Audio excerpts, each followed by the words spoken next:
بس جب ادھر سے ہمیں اشارہ مل گیا، اب آنکھیں بند کر کے اس کے اوپر سے گزر جاؤ، اب نہیں سوچنا، اب اس کا انجام نہیں سوچنا ہے کہ انجام کیا ہوگا۔ مسلمان اسی کو کہتے ہیں، انجام کو نہیں دیکھتے ہیں، انجام کیا ہوگا، کیونکہ اس آقا کی ہر بات حکمت سے خالی نہیں ہے۔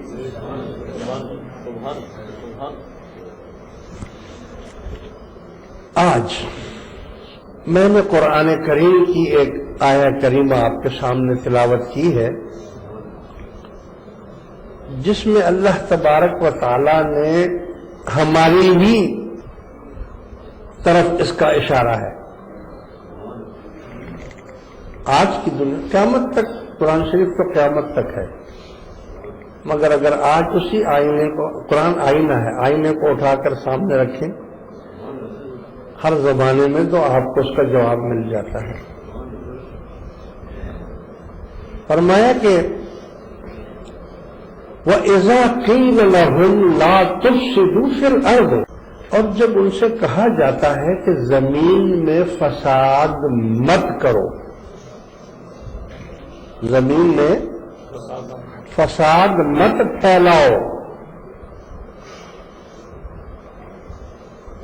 قالوا انما نحن مصلحون، وہ آگے سے جواب دیتے ہیں کہ ہم تو اصلاح کرنے والے ہیں، ہم تو اچھائی کر رہے ہیں، ہم تو کوئی گناہ نہیں کر رہے ہیں، ہم تو اصلاح کرنے والوں میں سے ہیں، ہم تو جہاد کر رہے ہیں، ہم تو اسلام لا رہے ہیں، ہم تو اس ملک میں اسلامی نفاذ قائم کرنے کے لیے آ رہے ہیں، ہم تو خود کش حملے اس لیے کروا رہے ہیں کہ جنت میں چلے جائیں، ہم تو آگ اس لیے لگا رہے ہیں۔ دشمن کا دشمن، دشمن کا دوست بھی دشمن ہوتا ہے۔ امریکہ ہمارا دشمن ہے اور تم اس کے ساتھ دوستی کرتے ہو، ہم تو اس لیے، ہم تو اس کو اسلامی طریقے سے، ہم تو اصلاح کرنے والے ہیں۔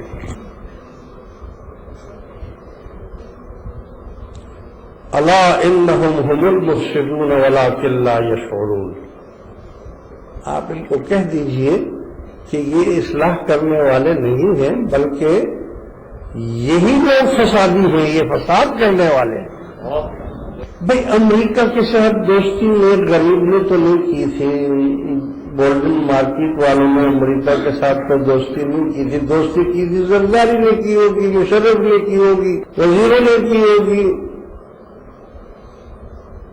تم غریبوں کو کیوں مار رہے ہو؟ بھائی غریبوں کی انہوں نے کیا تمہارا نقصان اٹھایا؟ وہ تو یہ تو اصلاح نہیں کر رہے ہو تم۔ یہ دوستی امریکہ کے ساتھ ہم تو نہیں چاہتے ہیں، ہمارے تو امریکہ عوام، ہمارا تو سرکار نے فرما دیا کہ یہود اور نصارہ تمہارے دوست نہیں ہو سکتے، بس ختم نہیں ہو سکتے۔ اب جب لاکھ بولے وہ کہ ہم دوستی کر رہے ہیں، ہم مدد کر رہے ہیں تمہاری، یہ کر رہے ہیں، وہ کر رہے ہیں، مدد کیسے کر سکتے ہیں؟ ہم بھیک دے رہے ہیں تم کو، ہم جناب، اور ہم بھی بولتے ہیں ہمیں بھیک دے دو، بھیک دے دو، بھیک دے دو۔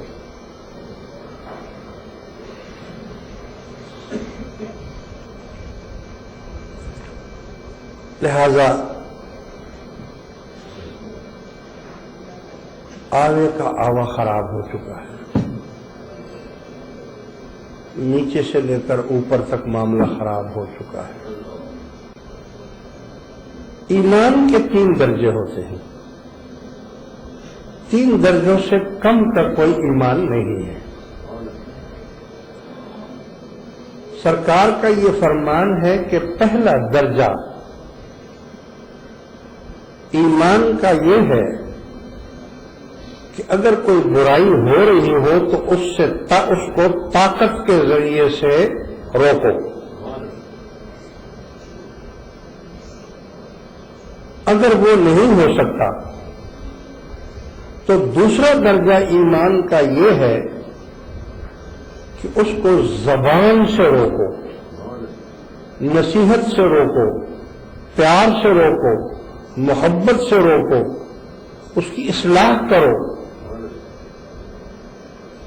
اور اگر یہ بھی مشکل ہے، نہیں کر سکتے، کہ اگر آج کسی کو آپ بولیں کہ ایسا نہیں کرو تو بولے گا بڑا مولوی آ گیا، چلو چلو ادھر سے، تم کون ہوتے ہو مجھے بولنے والے. تو ایمان کا تیسرا اور آخری درجہ یہ ہے کہ کم از کم اس فعل کو، اس کام کو دل سے برا سمجھو، دل سے اس کو برا سمجھو، اس سے منہ پھیر لو، اس سے پیچھے ہٹ جاؤ. یہ 3 درجے ایمان کے، اس سے تیسرے سے 3 درجے سے اس سے نیچے کوئی ایمان ہے ہی نہیں. سمجھو اگر یہ تیسرا درجہ بھی نہیں ہے تو اس کا مطلب یہ ہے کہ یہ آدمی ایمان سے بالکل خالی ہے، بس ایمان ختم ہو گیا. اب سوال یہ پیدا ہوتا ہے کہ ان 3 درجوں میں ہم اپنے گریبان میں جھانکے دیکھیں ہم کون سے درجے میں ہیں. لہذا ہم پر کیا فرض ہے؟ کیا آیا ہم طاقت کے ذریعے سے برائی کو روکیں؟ کیا ہم زبان کی طرف سے برائی کو روکیں؟ کیا ہم دل سے اس کو برا جانیں؟ کون سے درجے میں ہیں ہم لوگ؟ تو میں آپ کو یہ کہوں گا کہ اس وقت فی زمانہ پہلا درجہ تو ہمارا ہے ہی نہیں، اس لیے کہ طاقت سے تو وہ روک سکتا ہے جس کے پاس طاقت ہو. ہمارے پاس تو طاقت ہے ہی نہیں، حکومت نہیں ہے ہمارے پاس، پولیس ہمارے پاس نہیں ہے، اور کوئی ایسا پیسہ یا کوئی اور چیز بھی ایسی ہمارے پاس نہیں ہے کہ ہم برائیوں کو روک سکیں. لہذا ہم اس کے مکلف ہی نہیں. یہ جوابداری اگر ہے تو یہ حکمرانوں پر ہے، عدالتوں پر ہے، افسران پر ہے. وہ طاقت کے ذریعے سے روک سکتے ہیں، وہ طاقت کے ذریعے سے کسی برائی کو روک سکتے ہیں. مگر اگر میں چاہوں کہ میں طاقت کے ذریعے سے کسی برائی کو روکوں تو میں نہیں روک سکتا.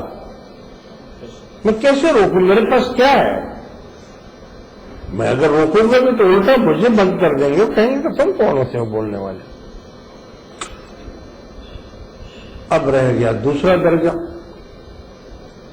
زبان سے روکو. تو زبان سے تو بھائی ہم رات دن ہر جمعے میں، ہر تقریر میں، ہر جلسے میں ہدایت کی تقریریں کر رہے ہیں، لوگوں کو بلا رہے ہیں، لوگوں کو کہتے ہیں کہ بھائی یہ کام اچھا نہیں ہے، یہ برا ہے. تیسرا درجہ ایمان کا عوام الناس کا ہے. علماء پر 2 چیزیں ہو گئی نا، کہ زبان سے طاقت نہیں ہے، زبان سے تبلیغ سے، دین سے نصیحت کر کے، محبت سے، پیار سے لوگوں کو اچھائی کی طرف لائیں. تیسرے نمبر پر عوام رہ گئی ہے. تو عوام بیچاری جو ہے وہ کس کو کیا نصیحت کرے، وہ خود نہیں جانتے کچھ، ان کو خود نہیں معلوم تو دوسروں کو کیا نصیحت کریں گے. لہذا عوام کو چاہیے کہ وہ دل سے ان باتوں کو برا سمجھے، ان برائیوں کو برا سمجھے. اور اگر ہم پورے ملک کو پاک نہیں کر سکتے، پورے شہر کو پاک نہیں کر سکتے، تو بھائی کم از کم جہاں ہم رہتے ہیں اس زمین کو تو پاک کر سکتے ہیں.